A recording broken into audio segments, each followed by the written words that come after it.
பெரியாரும் வேண்டும் பெருமாளும் வேண்டும் என துரை வைகோ கருத்து தெரிவித்துள்ளார். தந்தை பெரியாரின் 51வது நினைவு நாளை முன்னிட்டு திருச்சி மத்திய பேருந்து நிலையம் அருகே உள்ள தந்தை பெரியார் சிலைக்கு திருச்சி நாடாளுமன்ற உறுப்பினர் துரை வைகோ மாலை அணிவித்து அஞ்சலி செலுத்தினார். பின்னர் செய்தியாளர்களுக்கு பேட்டியளித்த துரை வைகோ, தந்தை பெரியார் இல்லை என்றால் தமிழகத்தில் பெண்கள் முன்னேற்றம் இருப்பதற்கு வாய்ப்பே இல்லை என்றும், பட்டியலின மக்கள் ஆலயத்திற்கு உள்ளே சென்று கடவுளை வழிபட காரணமும் பெரியார் தான் என்று தெரிவித்தார். தொடர்ந்து பேசிய அவர், திமுக கூட்டணி 200 தொகுதிகளில் வெற்றி பெறும் என்று முதலமைச்சர் ஸ்டாலின் கூறிய கருத்து சரியானது என்றும், 200 தொகுதிகளில் டெபாசிட் இழக்கும் என்று பாஜக தலைவர் அண்ணாமலை கூறியது அவரது கட்சிக்கு தான் பொருந்தும் என்று பதிலடி கொடுத்தார். நம்பிக்கை வச்சிருக்கிறார். இன்னைக்கு மக்கள் சார்ந்த திட்டங்கள் நிறைய அவர் இன்னைக்கு சிறப்பாக செயல்படுறதுனால, மக்கள் கிட்ட ஒரு ஆதரவு இருக்கிறதுனால 200 தொகுதிக்கு மேல இங்க கூட்டணி ஜெயிக்கணும் அவர் சொல்லியிருக்கிறாரு. அது ஒரு நல்ல, அது வந்து ஒரு பாசிட்டிவாக தான் எடுத்துக்க முடியும் சொல்லி, அது வந்து நம்ம வேற மாதிரி எடுத்துக்க தேவையில்லை. அவர் பாஜக இழக்குமா? பாஜக இழந்துருமா? டெபாசிட் வந்துருமா? நீங்க கேட்கணும். 200 டெபாசிட் இழக்கும். முதலமைச்சர் சொல்ற 200க்கு மேல நாங்கள் ஜெயிப்போம்னு சொல்றாரு. சகோதரர் அண்ணாமலை 200க்கு மேல டெபாசிட் இழக்கும்னா அவரோட கட்சியை சொல்றாரு. நம்ம ஆனால் கரெக்டாக தான் சொல்வார். அதிகாரம் இல்லையா? புள்ளி விவரங்களும் அதிகம் நல்லா தான் பேசுவார்.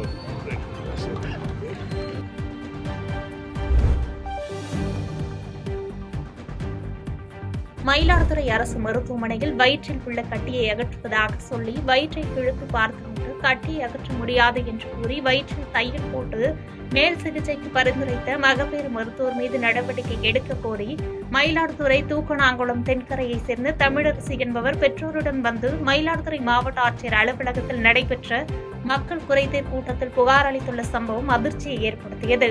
இதனால் முன்பு இருந்ததை விட வயிற்று வலி அதிகமாக மிகுந்த அவதிக்கு ஆளாக்கி வருவதாகவும், உரிய விசாரணை செய்து சம்பந்தப்பட்ட மருத்துவர் மீது உரிய நடவடிக்கை எடுக்க வேண்டும் என்றும், மேலும் தனக்கு தொடர் சிகிச்சை அளிக்க உதவி செய்ய வேண்டும் என்று மனுவில் கேட்டுக் கொண்டுள்ளார். மனுவை பெற்றுக்கொண்டு சுகாதாரத்துறை இணை இயக்குநரிடம் வழங்கி உரிய விசாரணை செய்து நடவடிக்கை எடுக்குமாறு மாவட்ட வருவாய் அலுவலர் உமா மகேஸ்வரி உத்தரவிட்டார். அப்போ ஸ்கேன் எடுத்து பார்த்ததெல்லாம் நீர் கட்டி இருக்கு அப்படின்ட்டு சொன்னாங்க. ஆப்ரேஷன் பண்ணும், ஓப்பன் சர்ஜரி பண்ணும் அப்படின்னாங்க. அது ஸ்கேன் ரிப்போர்ட்ல லெஃப்ட் பக்கம் வயிற்றுல இருந்து மேல் வரைக்கும் நல்லா தெரியுது, அடிப்பகுதியில தெரியல அப்படின்னு சொன்னாங்க. அதையும் தெளிவாக தான் அதில் சொல்லியிருந்தோம். பிரபான்னு அவங்க ஜிஹெச் டாக்டர் என்ன பண்ணிட்டாங்க, ஓப்பன் சர்ஜரி பண்ணிடலாம், அந்த ஸ்கேன் ரிப்போர்ட்டு சரியா பார்க்காமலேயே ஜிஹெச்ல அட்மிஷன் 1 மாசம் வரைக்கும் அட்மிஷன்ல இருந்தேன். அதுக்கப்புறம் ஸ்ட்ரைக்குன்ட்டுன்னு ஒரு தடவை ஆப்ரேஷனை கேன்சல் பண்ணிட்டாங்க. திரும்ப புதன்கிழமை செஞ்சாங்க. 14ஆம் தேதி புதன்கிழமைக்கு செஞ்சாங்க ஆப்ரேஷன். 4ஆம் தேதி புதன்கிழமைக்கு ஆப்ரேஷன் பண்ணாங்க.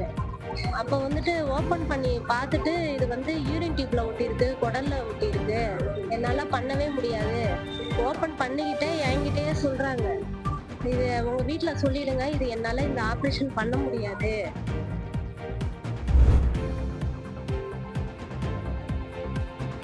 மக்களுக்கு துரோகம் செய்துவிட்டு ஆட்சியில் இருந்தால் மீண்டும் திமுக அரசை வனவாசத்திற்கு தான் தமிழக மக்கள் அனுப்புவார்கள் என்று ஆர்பி உதயகுமார் விமர்சித்துள்ளார். மதுரை மாவட்டம் வாடிப்பட்டியில் அதிமுக வடக்கு ஒன்றிய கழகம் சார்பில் ஆலோசனைக் கூட்டம் முன்னாள் அமைச்சர் ஆர்பி உதயகுமார் அவர்களின் தலைமையில் நடைபெற்றது. தொடர்ந்து கூட்டத்தில் உரையாற்றிய ஆர்பி உதயகுமார், மேகதாதுவில் புதிய அணை கட்டப்போவதாக கேரள அரசு கங்கணம் கட்டி வரும் நிலையில் தமிழக முதலமைச்சரிடம் எந்த விளக்கமும் இல்லை என்று குற்றம் சாட்டினார். மேலும் மக்களுக்கு துரோகம் செய்துவிட்டு ஆட்சியில் இருந்தால் மீண்டும் திமுக அரசை வனவாசத்திற்கு தான் தமிழக மக்கள் அனுப்புவார்கள் என்று விமர்சித்தார்.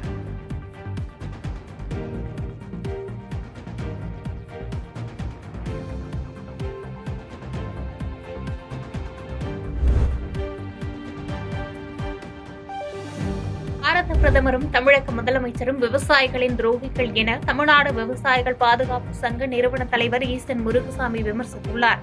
தேசிய விவசாயிகள் தின விழாவை ஒட்டி விழுப்புரம் மாவட்டம் திண்டிவனம் தனியார் திருமண மண்டபத்தில் தமிழ்நாடு விவசாயிகள் சங்கம் சார்பில் பொதுக்கூட்டம் மற்றும் விருது வழங்கும் விழா நடைபெற்றது. இதில் பல்வேறு துறைகளில் சிறந்து விளங்கும் விவசாயிகளுக்கு தமிழ்நாடு விவசாயிகள் பாதுகாப்பு சங்க நிறுவன தலைவர் ஈசன் முருகசாமி விருதுகளை வழங்கினார். அதனைத் தொடர்ந்து செய்தியாளர்களை சந்தித்த அவர், தேசிய விவசாயிகள் தின விழாவிற்கு கூட வாழ்த்து தெரிவிக்காத பாரத பிரதமர் நரேந்திர மோடிக்கும் தமிழக முதலமைச்சர் ஸ்டாலினுக்கும் தமிழ்நாடு விவசாயிகள் சங்கம் சார்பில் கடும் கண்டனத்தை தெரிவித்துக் கொள்வதாக கூறினார். மேலும் தமிழக முதலமைச்சரும் பாரத பிரதமரும் விவசாயிகளின் துரோகிகள் என விமர்சித்ததோடு நிவாரணம் வழங்குவதில் அதிக அளவில் முறைகேட்டில் ஈடுபட்டதாக தமிழக அரசை குற்றம் சாட்டினார்.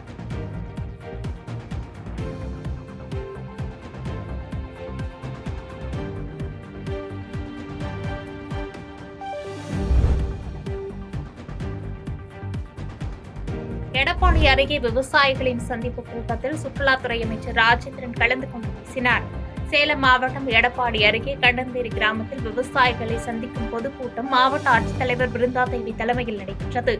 இந்த கூட்டத்தில் சுற்றுலாத்துறை அமைச்சர் ராஜேந்திரன் மற்றும் சேலம் நாடாளுமன்ற உறுப்பினர் செல்வ கணபதி ஆகியோர் கலந்து கொண்டு பேசினர். அப்போது பேசிய அமைச்சர் ராஜேந்திரன், திமுக ஆட்சி பொறுப்பேற்று 3.5 ஆண்டு காலத்தில் இந்த 82 ஏரிகளுக்கு தண்ணீர் நிரப்பும் திட்டத்தில் 70 பணிகள் நிறைவடைந்துள்ளதாக தெரிவித்தார். தொடர்ந்து கொல்லப்பட்டி, கண்ணந்தேரி ஏரிகளை அமைச்சர், மாவட்ட ஆட்சித்தலைவர் பிருந்தாதேவி உள்ளிட்ட அரசு அதிகாரிகளோடு பார்வையிட்டார்.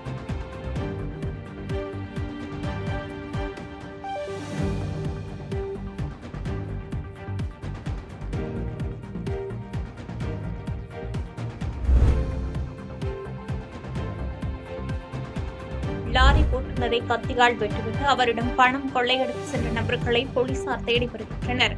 சென்னை எண்ணூர் விரைவு சாலையில் கண்டெய்னர் லாரி ஓட்டுநர் சவுந்தரராஜன் என்பவரை இருசக்கர வாகனத்தில் வந்த 2 இளைஞர்கள் மறித்து கத்தியால் தலையில் வெட்டிவிட்டு அவர் வைத்திருந்த பணம் மற்றும் லைசென்ஸ் ஆகியவற்றை பறித்து சென்றனர். தொடர்ந்து ரத்த காயங்களுடன் மீட்கப்பட்ட ஓட்டுநர் சவுந்தரராஜன் அரசு ஸ்டான்லி மருத்துவமனையில் சிகிச்சைக்காக சேர்க்கப்பட்ட நிலையில் இச்சம்பவம் குறித்து எண்ணூர் குற்றப்பிரிவு போலீசார் வழக்கு பதிவு செய்து எண்ணூர் விரைவு சாலையில் உள்ள சிசிடிவி காட்சிகளை ஆய்வு மேற்கொண்டு குற்றவாளிகளை தேடி வருகின்றனர்.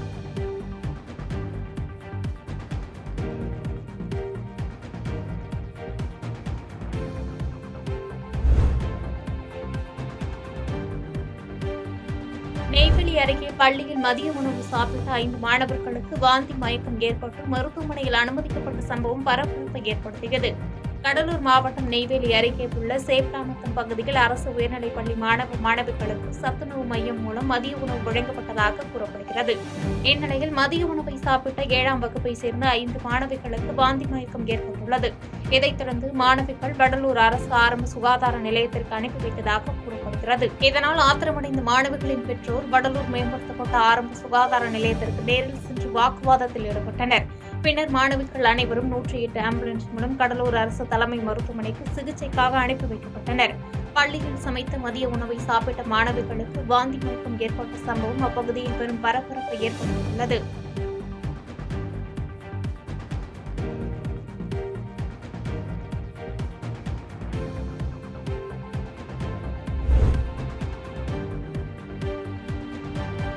கடலூர் மாவட்டம் காட்டுமன்னார் கோயில் பகுதியில் கனமழையால் பாதிக்கப்பட்ட பொதுமக்களுக்கு விடுதலை சிறுத்தைகள் கட்சியின் தலைவர் தொல் திருமாவளவன் நிவாரணப் பொருட்களை வழங்கினார். தொடர்ந்து செய்தியாளர்களுக்கு பேட்டியளித்த திருமாவளவன், வெஞ்சர் புயலால் பாதிக்கப்பட்டவர்களுக்கு நிவாரணம் வழங்கியது போன்று காட்டுமன்னார் கோயில் பகுதி மக்களுக்கு நியாய விலை அட்டை ஒன்றுக்கு 5000 நிவாரணம் வழங்க வேண்டும் என்று வலியுறுத்தினார். மேலும் காட்டுமன்னார் கோயில் பகுதியில் நீர்வழி பாதைகளை கண்டறிந்து நீர் வடிவதற்கு நடவடிக்கை மேற்கொள்ள வேண்டும் என தமிழக முதலமைச்சருக்கு வேண்டுகோள் விடுத்தார். கவனத்திற்கு கொண்டு சென்று இங்கே பாதிப்படைந்த மக்களுக்கும் வழங்க வேண்டும். ஏற்கனவே நம்முடைய அமைச்சரிடத்திலும் மாண்புமிகு MRK பன்னீர்செல்வம் அவரிடத்திலே தொலைபேசியில் இதை பற்றி பேசியிருக்கிறோம். அவர் மூலமாகவும் முதல்வரின் கவனத்திற்கு இதை கொண்டு செல்வோம். இந்த 2000 போதவில்லை என்பது எங்களுடைய கோரிக்கை. 5000 ரூபாய் வெள்ளம் புகுந்து பாதிப்படைந்த மக்களுக்கு இதர சேதங்கள் இல்லாமல் 5000 தர வேண்டும் என்பதே ஒரு அரசாணையாக இருக்கிறது.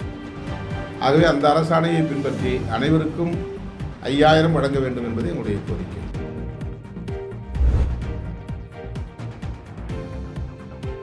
மணவாளக்குறிச்சியில் செயல்பட்டு வரும் இந்திய அருகே மணல் ஆலையை விரிவுபடுத்த விடமாட்டோம் என்று MP விஜய் வசந்த் திட்டவட்டமாக தெரிவித்துள்ளார். கன்னியாகுமரி தொகுதி நாடாளுமன்ற உறுப்பினர் விஜய் வசந்த் நாகர்கோவிலில் உள்ள அவரது அலுவலகத்தில் செய்தியாளர்களுக்கு பேட்டியளித்தார். அப்போது பேசிய அவர், அம்பேத்கரை இழிவுபடுத்தி பேசிய அமித்ஷா உடனடியாக பதவி விலக வேண்டும் அல்லது அவர் பதவி நீக்கம் செய்யப்பட வேண்டும் என்று வலியுறுத்தியதோடு, மணவாளக்குறிச்சி பகுதியில் செயல்பட்டு வரும் இந்திய அருகே மணல் ஆலையை விரிவுபடுத்த மத்திய அரசு நடவடிக்கை மேற்கொண்டு வருகிறது. கடலூர் மற்றும் சுற்றுவட்டார பகுதி மக்கள் இந்த அருகே மணல் ஆலையை விரிவுபடுத்த எதிர்ப்பு தெரிவித்து வருகின்றனர். எனவே மக்களின் விருப்பத்திற்கு மாறாக அந்த ஆலையை விரிவுபடுத்த விடமாட்டோம். இதற்கு அனுமதி அளிக்கக்கூடாது என நாடாளுமன்றத்திலும் வலியுறுத்த உள்ளதாக தெரிவித்தார். அம்பேத்கரை கிண்டல் அடிக்கும் வகையாக, இழிவுபடுத்தும் வகையாக அவர் பேசியுள்ளார். அதற்காக அவர் மன்னிப்பு கேட்க வேண்டும், ராஜினாமா செய்ய வேண்டும் என்று நாங்கள் ஆர்ப்பாட்டம் மற்றும் அமளியில் ஈடுபட்டு கண்டிப்பாக காங்கிரஸ் கட்சியினர் ஒட்டுமொத்த கூட்டணியின் ஒரே குறிப்பிட்டு அமித்ஷா அவர்கள் ராஜினாமா செய்ய வேண்டும்.